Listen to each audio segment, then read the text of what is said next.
I used to laugh at those internet horror stories. You know, the ones about online dating gone wrong, the people who turn out to be completely different from their profiles.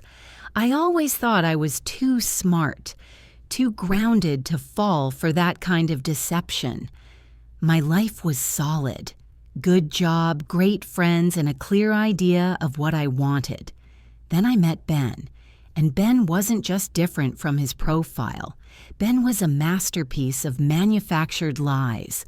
We met predictably on Tinder. His profile was impeccable.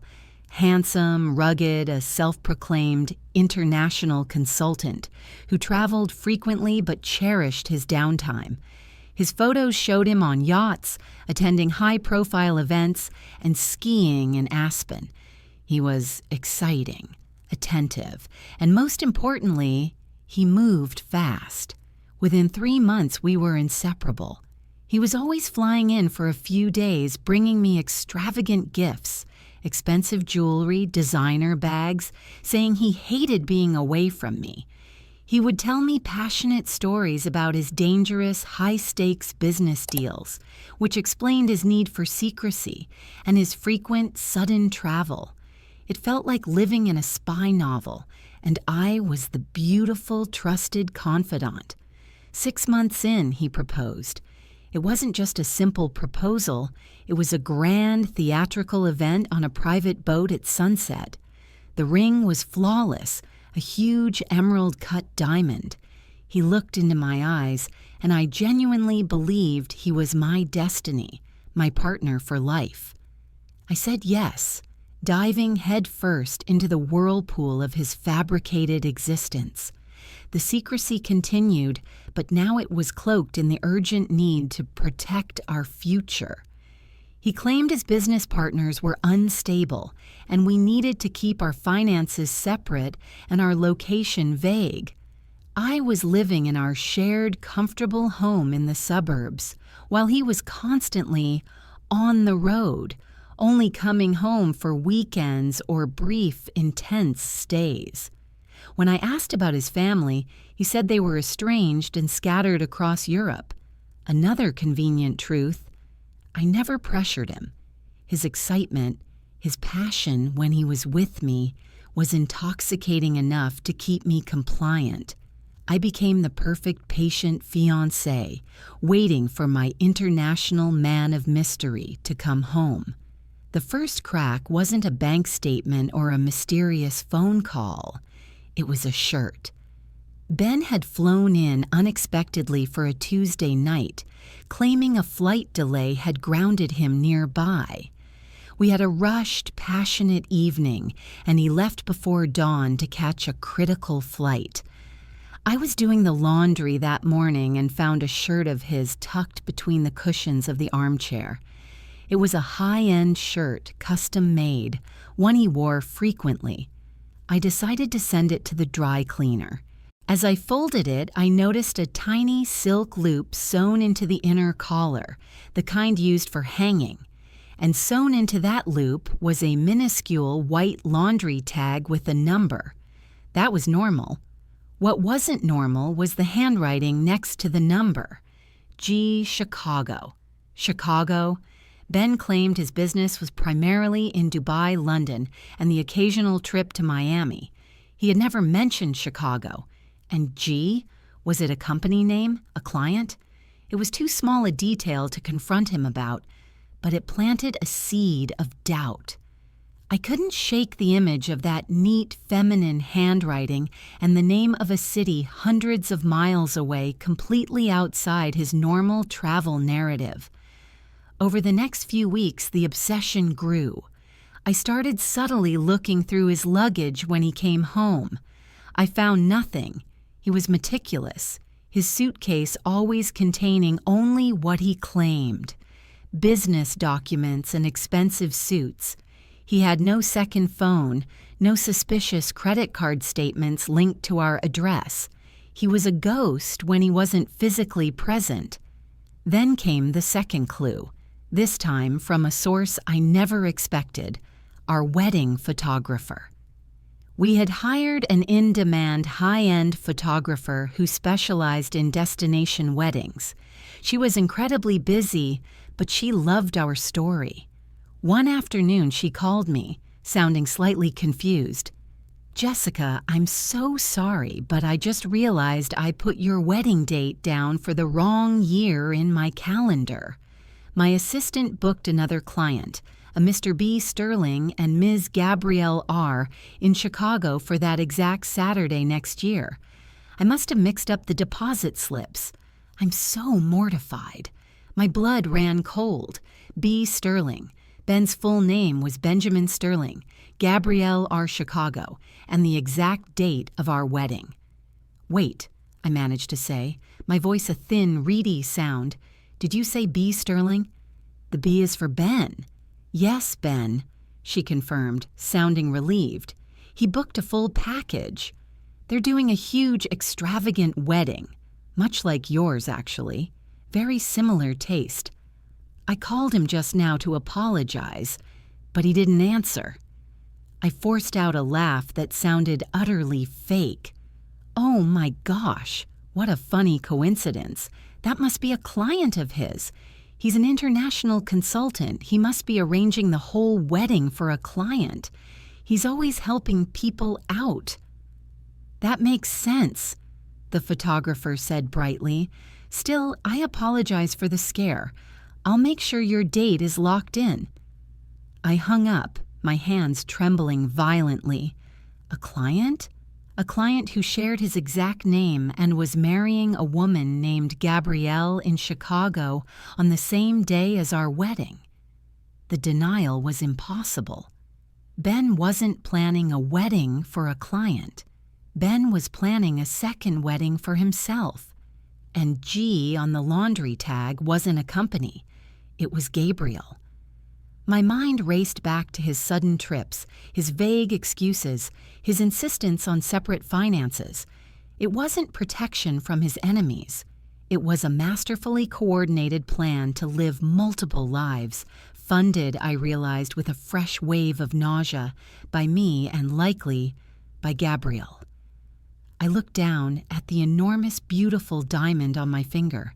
It no longer felt like a symbol of love, but a piece of evidence. I had been conned. I was a dupe.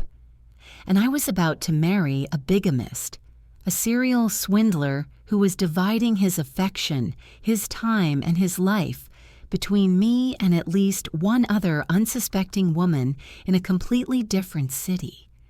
The game was on, and I had to find out just how many other wives Ben had before I became his next financial victim. The moment I confirmed the double wedding was scheduled for the same day, my fear evaporated, replaced by a cold, surgical fury. I wasn't just heartbroken. I was in a race against time to prevent myself, and more importantly, Gabrielle, from walking into a life of catastrophic deception. Ben wasn't a cheating husband. He was a sophisticated criminal. My first mission was to find Gabrielle. The photographer had given me her full name, Gabrielle R., and the city, Chicago. I knew Ben would never use his real last name with all his wives, if he was truly a serial swindler, but I had to start somewhere. I used every public database and social media platform I could think of. Ben's profile was meticulously clean, designed to reveal nothing. But Gabrielle was different. She was a kindergarten teacher, active on Pinterest and Instagram. It took me an entire night, fueled by black coffee and righteous anger, but I found her Instagram profile, and there he was, Ben Sterling, posing with Gabrielle, looking every bit the devoted fiancé. Their engagement photos were stunning, and the ring... My breath hitched. It was not the same as mine. Mine was a brilliant emerald cut. Hers was a vintage pear shape. Both were huge, clearly expensive, and designed to inspire awe. The discovery was oddly comforting. He didn't risk getting the rings confused. Each one was a unique prop for a unique persona. I studied her profile. She posted about her amazing fiancé Ben, who was a successful venture capitalist and traveled constantly. His lies to her were almost identical to his lies to me, only the job title was slightly different. He even used some of the same hashtags. The sheer lack of originality was insulting. The critical piece of information I needed was his physical address. He stayed with me when he was in my city, but where did he tell Gabrielle he lived when he was in Chicago? I scrolled through her tagged locations and comments. Eventually, I found a photo of her outside a charming brownstone house, celebrating a year since Ben moved in. She had geotagged the street name. I immediately cross-referenced the address with property records. The house was not owned by Ben Sterling. It was owned by an LLC registered in Delaware. But one name was listed as the primary contact for the utilities, Benjamin S. Sterling. He was using a variation of his name, a slight but important distinction that he probably reserved for his financial dealings. This revelation spurred me into action. If he was a swindler, he wasn't just doing it for fun. He was doing it for money. I needed access to his digital life. Since he was always traveling, he often logged into his email or banking portals on my laptop when he visited. I was patient, waiting for the perfect moment. When he was with me the next weekend, claiming he had an urgent investor call to handle on his own phone, I quietly went to my laptop and checked the cache. Success. He hadn't logged out of his primary encrypted business email account. What I found was far worse than bigamy. Ben Sterling was not a consultant or a venture capitalist. He was a professional serial identity thief and romance scammer. The emails were a horrifying paper trail of deception. Financial ruin. He was systematically draining the bank accounts of multiple women. He would propose, gain their trust, ask for a temporary secure investment in one of his ventures, and then liquidate their assets. The wives. I found not just Gabrielle's information, but details for two other women, Chloe in Miami, a real estate agent, and Sarah in London, an academic. He had unique engagement rings for each of them and elaborate lies about his business in their respective cities. The master plan. He was planning to consolidate all the funds he had conned from us immediately after the scheduled double wedding day, mine and Gabrielle's, then disappear completely. The parallel weddings were likely a time distraction, ensuring maximum confusion when the funds vanished. I looked at my own financial statements, heart pounding. We had separate accounts, thank God, but he had often convinced me to transfer large sums to a joint future fund for our house down payment. A quick check revealed that the future fund was now nearly empty, routed through offshore accounts.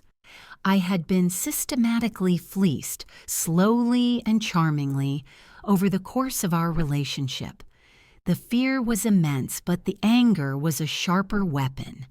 I was not just going to save myself, I was going to expose him to all his victims. My immediate priority shifted. I needed to contact all 4 women, me, Gabrielle, Chloe, and Sarah, and unite us into an overwhelming force. I needed to act fast before he pulled off the great escape. I decided to start with Gabrielle. She was the one most immediately in danger. I created a new, anonymous email address. My first message to Gabrielle was carefully worded, designed to cut through her denial with undeniable proof. Me to Gabrielle. Gabrielle, please do not delete this. My name is Jessica. I am also engaged to Ben Sterling, your fiancé. We are set to marry on the same day. I know this sounds insane, but I have definitive proof of his fraud and bigamy, including documents and a photo of another woman's ring. He's a serial swindler who is planning to disappear after your wedding. Check your future fund account immediately." I attached a single photo, a collage showing my emerald-cut ring, her pear-cut ring from her Instagram, and a screenshot of the laundry tag that read, "G Chicago." That tiny, almost invisible tag was the first thing that betrayed him, and now it would be his undoing. I waited, my phone sitting on the table like a live grenade. I knew her world was about to be obliterated, just as mine had been. But the truth, however painful, was the only thing that could save her from financial ruin.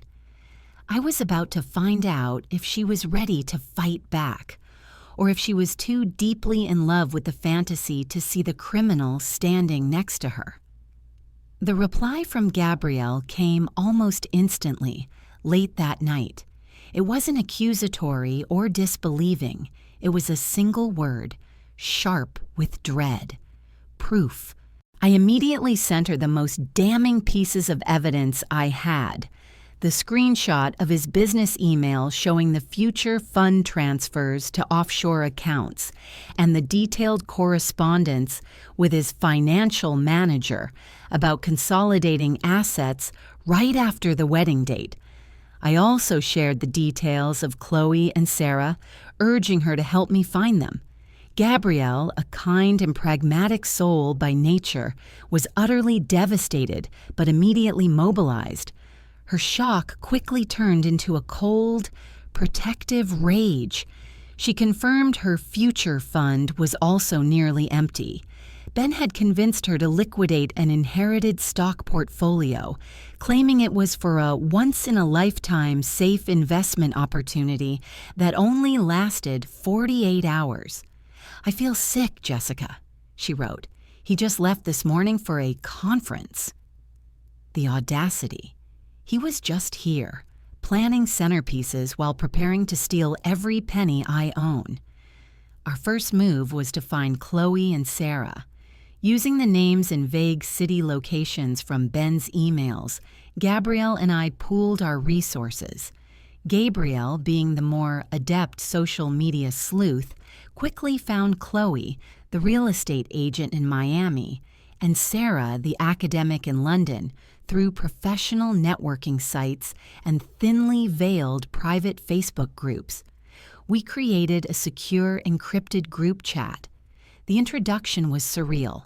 4 women separated by thousands of miles and vastly different lives, united by the singular, monstrous lie of one man.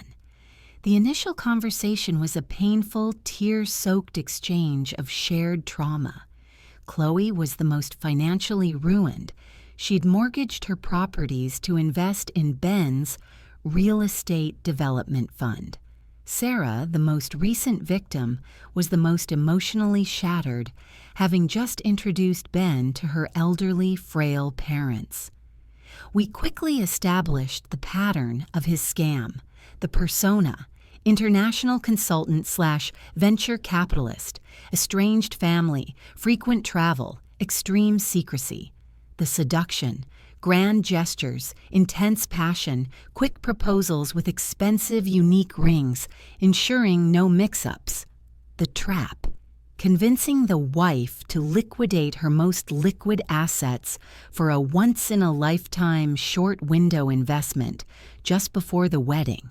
The escape: the simultaneous wedding served as the perfect distraction, providing an airtight alibi while his financial manager, who was actually Ben himself using an alias, executed the final massive transfer of funds, and he vanished. He was always telling me he was flying to Dubai when he was probably just driving to Chicago. I typed bitterly. And when he told Gabrielle he was in London, he was probably here with me. He told me he had a terminal illness in his family, Sarah shared, her virtual voice shaking. He used my sympathy to convince me to sell my dissertation fund. We were no longer 4 victims. We were a formidable 4-pronged strike force. We unanimously agreed on one thing. We were not going to let him simply disappear with our money and our sanity. Our revenge had to be public, humiliating, and most importantly, effective in securing his prosecution. The challenge was timing. We couldn't confront him individually. He would play the victim, gaslight, and disappear faster. We had to strike when he was trapped. We set up a consultation with a top-tier international fraud attorney whom Chloe, due to her real estate network, had connections with. The attorney advised us that a civil suit with criminal fraud charges attached would be our best option. But we needed one final, undeniable piece of evidence, a face-to-face recorded confession detailing his multiple identities and the location of his shell companies. The plan we devised was bold, complicated, and entirely dependent on my ability to act. Since I was the closest to the scheduled wedding date, I was designated to set the trap. Ben was due back the following week for his final pre-wedding visit. I had to convince him that I needed to celebrate our last night as an engaged couple in a grand public way, complete with a celebratory toast and a heart-to-heart conversation. I booked a private dining room at a high-end restaurant where I knew the acoustics were good and the staff was discreet. I told Ben it was a surprise. Meanwhile, the other 3 women were preparing their roles. Gabriel was instructed to travel immediately to a location near my city and be ready to appear on a moment's notice.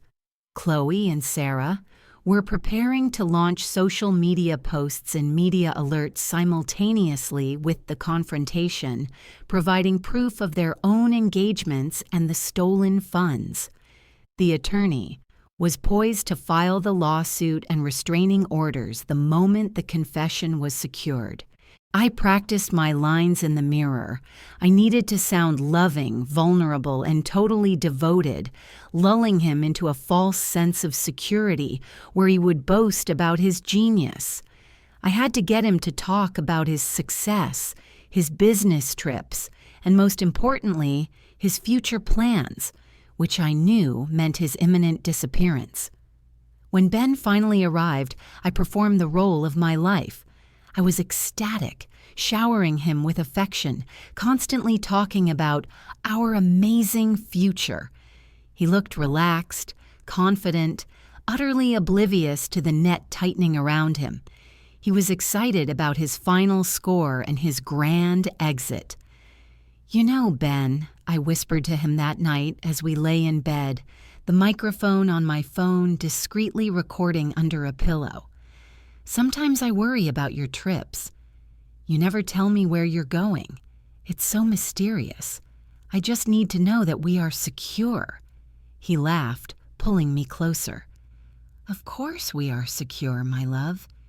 You are the only thing that matters, and soon when this last big deal closes, you'll see. We'll be set for life. I'll finally get the peace I deserve." His words were sickening, but they were the only reassurance I needed.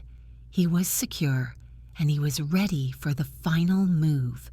The stage for the ultimate humiliation was set. The night of the celebratory dinner felt less like a romantic evening and more like a high-stakes, covert operation.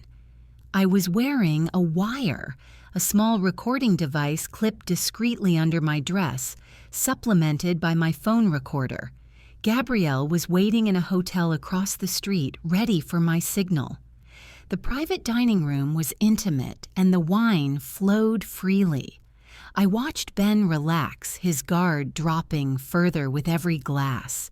He was basking in the glow of his supposed invincibility, chatting about his imaginary future successes. I waited until the end of the main course.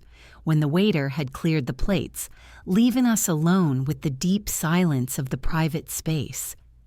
This was my moment.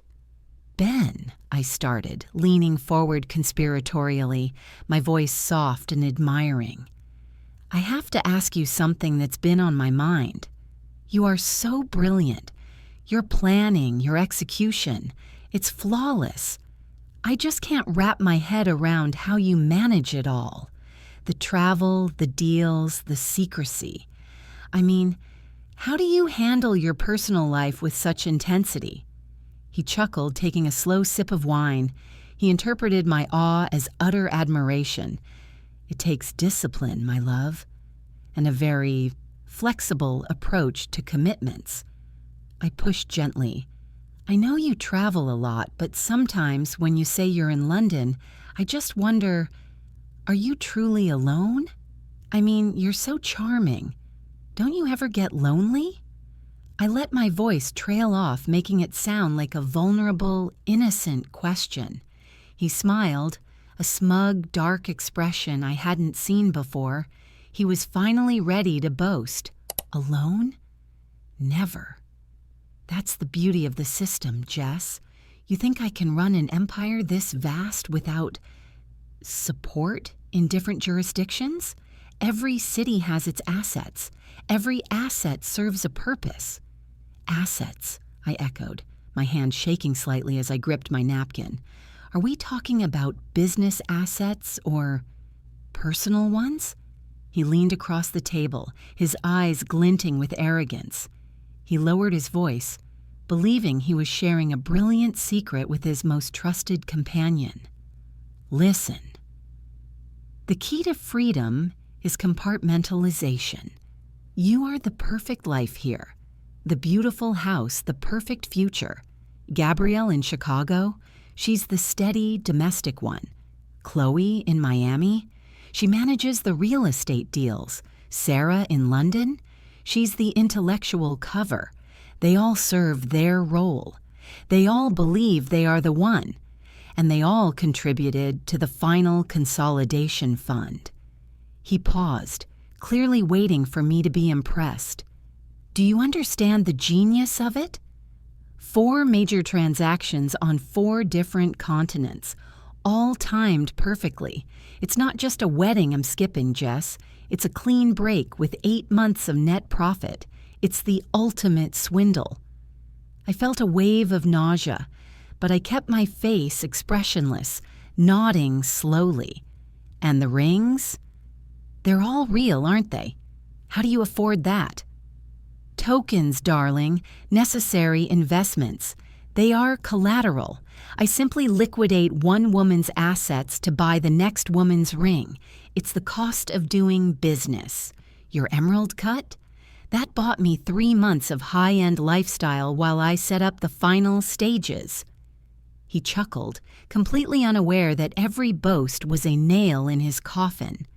"So, all the money from all 4 of us, where does it go after the wedding day?" I asked, needing the location. "It goes to my private trust in the Cayman Islands," he stated proudly. "My financial manager transfers everything by midnight on the 14th. Then I am officially off the grid. No one will ever find me. Midnight on the 14th. That was the final critical detail, the date and the location." I took a deep breath, the performance ending. My voice, when it came out, was cold and hard, stripped of any affection. "That's a very detailed plan, Ben. It's a pity you won't be around to execute it." His smile froze. "What?" "I said," I repeated, standing up and pulling the phone from my dress, stopping the recording. "It's a pity you won't be around to enjoy your freedom, Mr. Sterling. Because the game is over. All your assets just became liabilities." He finally understood. His eyes widened in disbelief, then narrowed in sudden, pure terror. You recorded me? You manipulative bitch!" "I recorded every word. I confirmed. "I recorded you admitting to serial bigamy, systematic financial fraud, and money laundering. And I wasn't just working alone." I stepped away from the table and signaled to the waiter. The waiter immediately opened the door to the dining room, and there she stood, Gabrielle.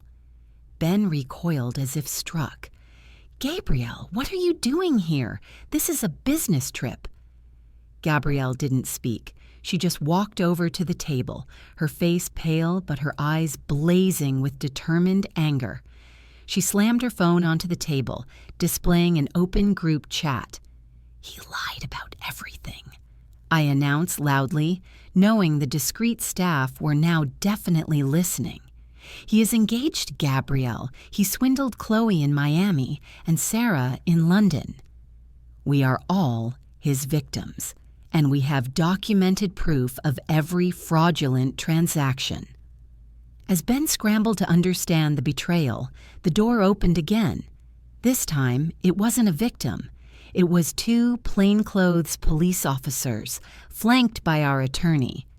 "Mr. Sterling," the officer stated calmly, holding up a badge, "we have a warrant for your arrest, detailing multiple counts of wire fraud, grand larceny, and bigamy. You have the right to remain silent." Ben's facade crumbled entirely.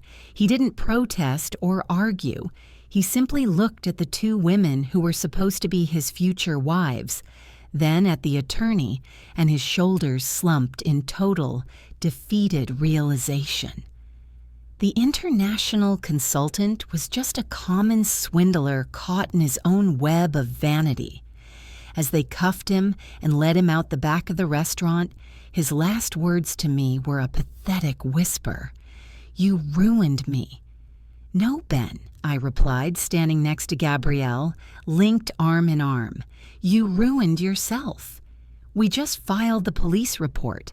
The confrontation was over, but the fight for justice and the long, painful process of healing had just begun for the wives of Ben Sterling."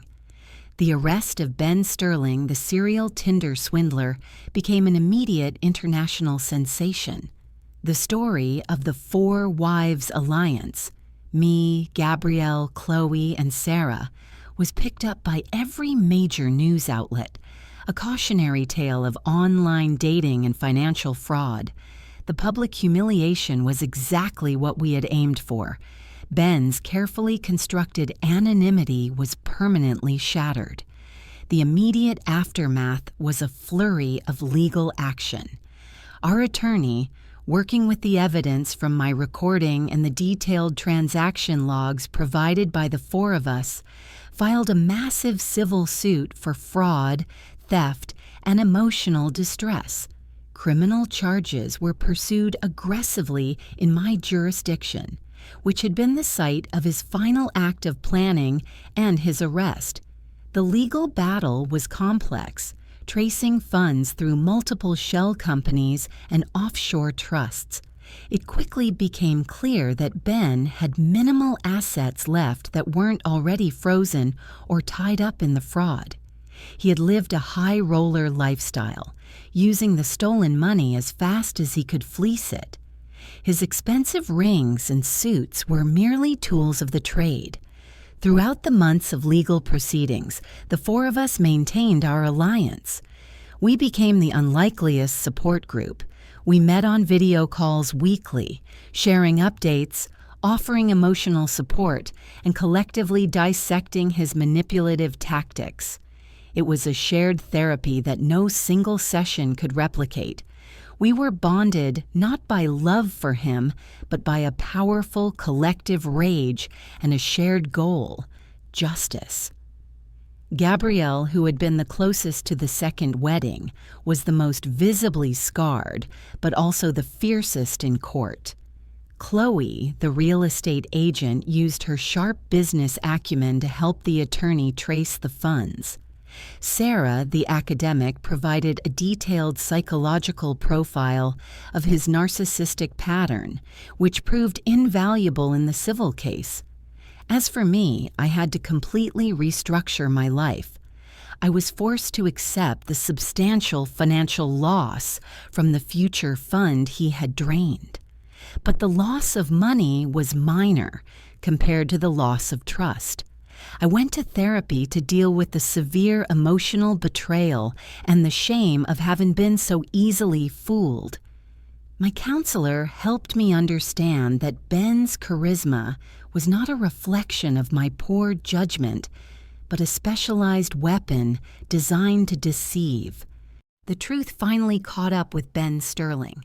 Facing overwhelming evidence, including the voice recording where he proudly detailed his scam and named all his victims, he eventually pleaded guilty to multiple counts of grand larceny and fraud to avoid the more severe criminal charges, including bigamy.